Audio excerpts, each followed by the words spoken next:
have a feeling it's the other way around. All right, we'll go ahead and get started here. Good to see you, Fred. Hey, good to Freddie's see got an you. opening statement, and then we'll go to questions right after. Yeah, I just think it's a great time to be at Carolina, be in Chapel Hill. Now that I've been here 2 years, just what a great part of the country this is, and the excitement's never been higher. I think for Carolina football, which goes over to other avenues of athletics and other avenues of our life. So it's been great to be a part of that, and that's about all I have to open up with. Go ahead, front row on the right here, Coach. Hey, Coach, Jeremiah Charles on Jeremiah? What have you been telling Bryce Baker to work on during fall camp? And from your perspective, what is his relationship like with Max Johnson and Gio Lopez? I think all those guys have a great relationship in that room. But Bryce is a young guy. He got here in January, and he's continuing to work and get better on every aspect of his game. So I think nothing's changed from January. He's continually getting better, and Bryce will continue to work. He's a hard worker. It's a hard working room, and everything's kind of moving forward in the right direction. Right here in the center. Andrew Jones, Target 24/7. Good to see you again. Yes, sir. So what did you guys see on Gio in film that made you want to bring him here? And what have you seen since he got here that's kind of validated what you thought you were getting? Well, Gio, he was a good football player at the University of South Alabama, and made a lot of big-time plays for them. They were successful as a team. Ultimately, the quarterback is a lot like the head coach. He gets blamed and credited for a lot of things, and he was successful at Alabama and made plays, got the ball to guys that could make plays, and that's everything you look for in a quarterback. Front row on the left. Freddie, Adam Smith in South Carolina. Freddie, I wanted to ask you about when you were sitting down to put together this offense for this program, and you've had a ton of different roles in the NFL, and I was wondering what parts of different places that you've been that you wanted to incorporate. Like Gio was telling us in Charlotte that he's been watching Carson Palmer with the Cardinals, he's been watching Baker with the Browns, he's obviously been watching the Patriots quarterbacks. Like what did you want to do to build this offense, your offense? Well, I think ultimately, I kind of cringe at that comment, my offense, because nowhere have I ever been, and maybe I learned from different people, but it was never their offense, it was our offense. And that's kind of the way it is here. It's our offense. So I had experiences in Dallas, I had experiences in Arizona, I had experiences in Cleveland, and even had some experiences in New York. Coach Belichick's had experiences in New England and in Cleveland. We've got a great offensive staff that has had experiences everywhere. So when we came together as an offensive staff, this is kind of becoming our offense. So, of course, you're going to take what you've lived, and that's what I've done. But we also get the vantage point from, it's a conglomeration of everyone and everyone's ideas and things like that. Now, ultimately, you have to make a decision on things, and that, so that happens ultimately, but it's up to our room, moving up the ladder and all that kind of stuff to come together, and it becomes our offense. That's just what it is. So, but yeah, we have plays from Arizona, we have plays from Cleveland, we have plays from New York, we have plays from Roseville High School. It doesn't matter. We just want the best football players for our players. We don't really care where they come from, but collectively we get that together. Back right. Hey Freddie, Pat Walton from WRL. You just said it's all our offense, but I'm curious, has there been any requirements or asks that Bill Belichick has had about how the offense is run that stands out? Like you're like, oh, we've never thought of that before, or something unique? Right. Well, let me clarify something. When I say our offense, this is Carolina's offense, first and foremost. So has there been any requirements? I think when you start talking about things like that, it's like, I've worked for Bill Parcells, I've worked for Nick Saban, I've worked for Sylvester Croom, Darryl Dickey, Ken Wisenhunt, Bruce Arians, Hugh Jackson, and Joe Judge. So every one of those guys I learned something from. So I welcome everything that Coach Belichick, recommends or why don't you think of this, or why don't you think of that kind of stuff. So it's a conglomeration of thoughts and ideas and feedback and stuff like that gets you to where you are as a coach. So hopefully that answers your question. And then right in front of Pat. Ron Murphy with WRL. First of all, good to see you. I hope you're feeling healthy. You're dressed a hell of a lot better than most of these guys. I just want to tell you that, okay? I hope you're feeling well. Yeah, I'm feeling great. Feeling great, yeah. You were the only guy left over in the transition. I wonder what that was like to, obviously, for Mac to leave, but then to hear that it might be Bill Belichick, to actually have Bill Belichick come in, and your decision to stay or his decision to retain you. How did all that go? Well, I think, first and foremost, in this business, you kind of get used to change from time to time. Luckily for me, I have never had to get used to it too often. I had I was in Arizona for 11 years and Cleveland for 2 and New York for 2. But, I've kind of been very fortunate from the standpoint of like my family's kind of grown up in the same place. My daughters went to 2 different schools and then they were off to college. So when Coach Belichick came in, of course, I was excited about him coming in because it's great to, like I said, I feel like I got cheated from only having 1 year with Coach Parcells.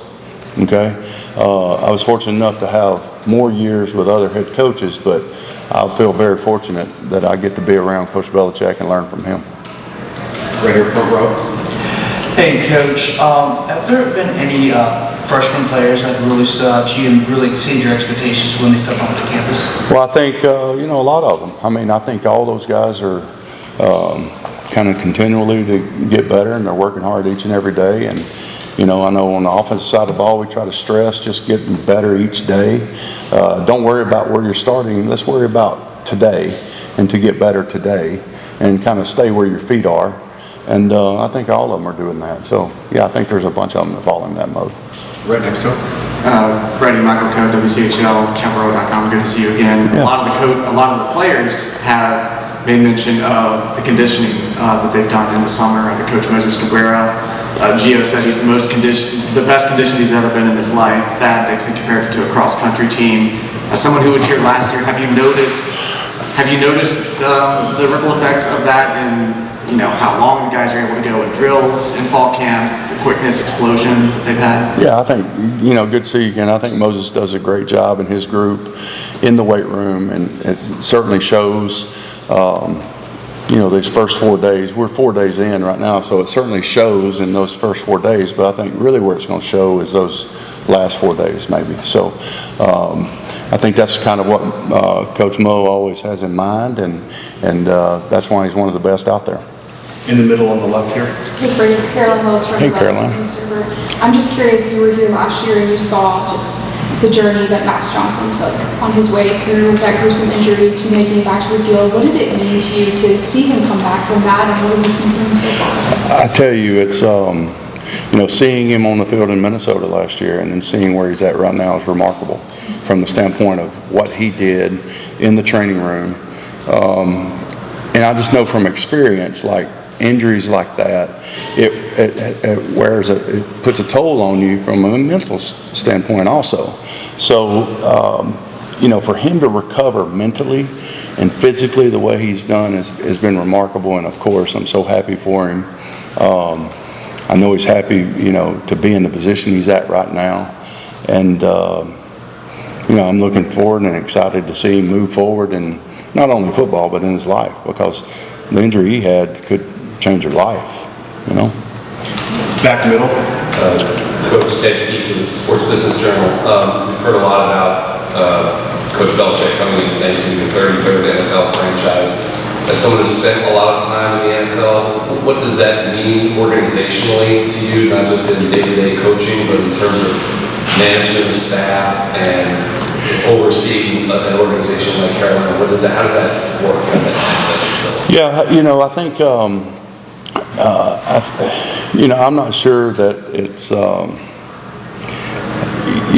the salary cap's a lot different, but we are in, at times, different times of the year, you're in player acquisition business and things like that. So ultimately, the footballs are the same size, and we're going to throw the football out there and just try to be the best team that we can be.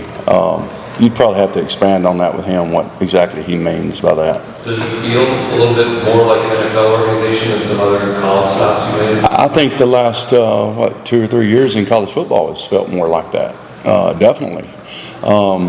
Even like people tend to forget, and I even forget that 4 years ago, I was still in the National Football League, but at some point it changed to where a kid could transfer and be eligible to play. Used to, you'd transfer and you'd have to sit out a year. It didn't matter the reason, anything, you'd have to sit out a year. So just that little part right there changes the dynamics of your team, one, but the person itself and in the locker room and everything else. So. Front row here on the left back. Yeah, Jeremiah Holloway with Inside Carolina. Of course, a lot of new faces and a few returning faces in the running back room specifically. Of course, the loss of Mario Hampton kind of being the workhorse guy. What's going to be the process of? And I know we're early in practice at this point. But what's going to be the process of finding a way to replicate it and replace that position? Well, I think these guys are working. Like you said, it's early in the process. These guys will continue to work. There's a lot of things that's going in, or just getting reps and showing what they can do and showing their strong points, their weak points and things like that. But it's not easy to replace a first-round draft pick at running back, or at any position for that matter. But, we've got some guys that are excited to be here. We're excited that they're here. And we'll see where it takes us, But those guys are working hard and doing what they're supposed to do right now. Very pleased with it. Back on the right. As you're evaluating the quarterback position, how will you determine a starter? Is it really the guy who makes the least mistakes, who makes the best, who makes the biggest plays? Those might not always be the same person. Yeah, I don't think there's any one area that you can just pinpoint. I think it's kind of a conglomeration of the whole body of work, and at the end of the day, when it shows itself, that decision will be made at that point. I don't think we're anywhere near that. They're just out there trying to get better. I think that's the one good thing Coach Belichick stresses. Let's don't worry about all that. Let's just go out and get better. And each day is its own entity. And what am I going to do today? We wake up every day, and we kind of have nothing. So it's whatever you give today is going to determine what you get later. So let's see what you're willing to give, and then we'll see what you get down the road. Does it help the offense at all to have two left-handers? To have, does it make things simpler? Well, we actually have three. We have a freshman from Virginia. All three of those guys are working. Is it a benefit? I don't know yet. I've never been around so many left-handed quarterbacks in my life. So I don't know. We'll figure it out. There you go. Front center here. Staying on the many changes, the fact that you have 9 offensive linemen who have started a lot, either here or somewhere else. Right. What does that do for the competition? And you anticipate that's going to be some jockeying that takes place for a while. Yeah, and I tell you, Chef Josh and Amber and those guys in the dining hall, they've had hell to pay too, feeding those guys. So it's being a little facetious there, but it's great. Again, that's a position group that there's a lot of competition. We kind of welcome competition because we think you got 2 guys competing at guard, 3 guys competing at guard, whatever it may be. It's going to make all 3 of those guys better, or it shows itself, and you show who ends up being the starter or second team or whatever. So we welcome all that. So of course it's great. How versatile is the group, and how much versatility? You guys know what Austin Lasky's about. He's kind of moved around some. How much is having a guy like him that can kind of play or sort of help you move forward, meshing this group? Yeah, I think a lot of these guys have versatility. We're kind of working through that right now, and we'll find out what the end result is. But a lot of them have versatility, which is a good thing, and we'll sort through it at the end. Front row here. You kind of joke about feeding these guys, but Will already mentioned how the nutrition has kind of improved this year. Have you noticed specifically body type wise, or like slimming or adding muscle, that these guys have kind of changed? Well, I think there's when you start talking about things like that, you're talking about different steps in different areas, and I think it goes back to Amber and nutrition, Chef Josh, and that's actually cooking the food, preparing the food, buying the food, and all that stuff, and you go to Moses. So, I'm very you know, everybody in this room knows that you can eat healthy all you want, but if you don't really exercise, you may still not be what you want to be. Well, it kind of falls into that, you know. Or you could exercise all day long, but you go ruin it in the kitchen. So, you know, those guys have done a good job in those particular areas, and our kids have bought in from the standpoint of how do I want to prepare, how do I want to eat, and ultimately, what do I want the end result to be? Because we know eating right, working out hard, putting everything into that has results at the end, at least for you personally. Then we'll see how it comes together collectively as a team. Last one, second row on the left. Becky Brown, Daily Tar Heel. What have you seen from Jordan Shipp, and do you think he's poised to be a big piece of this offense? Yeah, I think Jordan is a leader, first and foremost. I think those guys Jordan always knows what to do, which is very special from that standpoint, especially at that position, if you play so many positions. And he can help the younger guys. You know, he's not that old of a guy either. He's been here 1 year. So, you know, Jordan's working hard. He knows the things that he's going to continue to work on and get better and stuff like that. So, Jordan's a great benefit for us. Thank you, guys. We'll bring Steve out here. Appreciate you guys. When do y'all start tackling? Start tackling? Yeah.